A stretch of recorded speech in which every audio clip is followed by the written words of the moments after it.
پڑھا استادوں کے پاس بیٹھ کے، لیکن اس میں تاثیر کب پیدا ہوئی؟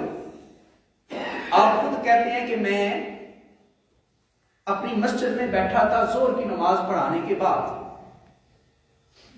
بیٹھے بیٹھے مجھے اونگ آ گئی، جو ہی میری آنکھیں بند ہوئیں، سر کی آنکھیں بند ہوئیں، دل کی آنکھیں کھلی، اور مدینے والے آقا نے مجھے اپنی زیارت عطا فرمائی۔ حضور نے مجھے اپنی زیارت عطا فرمائی تو حضور نے کہا بیٹے عبد القادر تو واز کیوں نہیں کرتا؟ چونکہ حضرت شیخ عبد القادر سید ہے نا، حضور کی نسل سے، حضور کی اولاد سے، تو حضور نے کیا کہا، اے بیٹے عبد القادر تو واز کیوں نہیں کرتا، تو تبلیغ کیوں نہیں کرتا، تو تقریر کیوں نہیں کرتا؟ تو میں نے عرض کی حضور علم تو میرے پاس ہے، لیکن میں اجمی ہوں، یہ بغداد والے عربی بولتے ہیں، میری اتنی فصیح زبان نہیں کہ میں ان کے سامنے گفتگو کر سکوں۔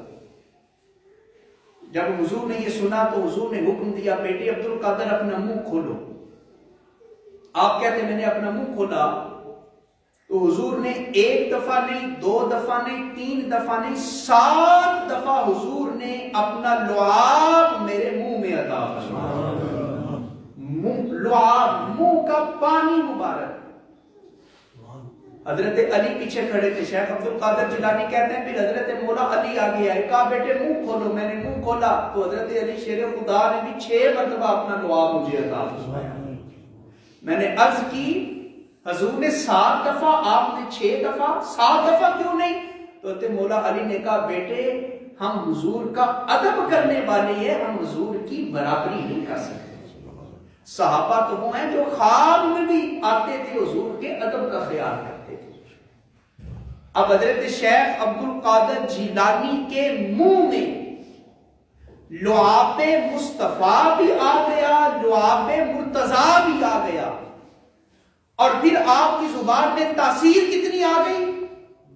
آپ کی محفل میں 70 ہزار لوگوں کا مجمع ہوتا، اور جب آپ واز کرتے تو آپ کی گفتگو سن کے لوگوں پہ اتنی رکت طاری ہوتی تھی کہ جب آپ گفتگو ختم کرتے تو خوف خدا کی وجہ سے 70 جنازے آپ کی محفل سے اٹھا کرتے، 70 جنازے۔